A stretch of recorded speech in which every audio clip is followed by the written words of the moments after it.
త్వరగా Shri Lakshmi agro forms మరియు ప్రాజెక్టులో ఇన్వెస్ట్ చేయండి. రేపటి కోటీశ్వర్లు అవ్వండి. సంప్రదించవలసిన నెంబర్స్.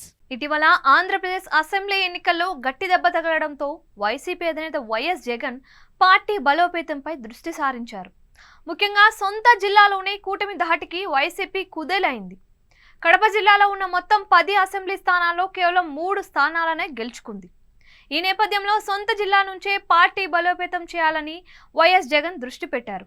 ఈ నేపథ్యంలో కడప జిల్లా వైసీపీ అధ్యక్షుడిగా తన మేనమామ మాజీ ఎమ్మెల్యే రవీంద్రనాథ్ రెడ్డిని జగన్ నియమించారు.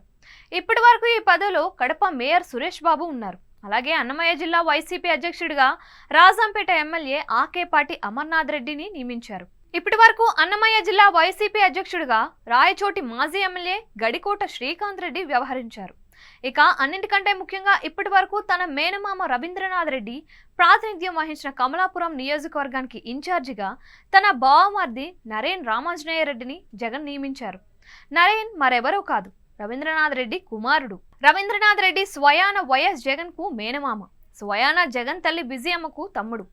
గతంలో వైఎస్ఆర్ ముఖ్యమంత్రిగా ఉన్నప్పుడు కాంగ్రెస్ పార్టీ తరపున కడప మేయర్గా రవీంద్రనాథ్ రెడ్డి పనిచేశారు. ఇక 2014-2019 ఎన్నికల్లో వైఎస్ఆర్ జిల్లా కమలాపురం నుంచి పోటీ చేసి వైసీపీ అభ్యర్థిగా రవీంద్రనాథ్ రెడ్డి విజయం సాధించారు. 2024 ఎన్నికల్లోనూ గెలిచి హ్యాట్రిక్ సృష్టించాలి అనుకున్న ఆయన ఆశలు నెరవేరలేదు. టీడీపీ అభ్యర్థి చేతిలో ఓడిపోయారు. కాగా కమలాపురం వైసీపీ ఇన్ఛార్జిగా నియమితులైన నరేన్ రామాంజనేయ రెడ్డి ప్రస్తుతం కడప జిల్లా చింతకొమ్మదిన్నె జెడ్పీటీసీగా ఉన్నారు.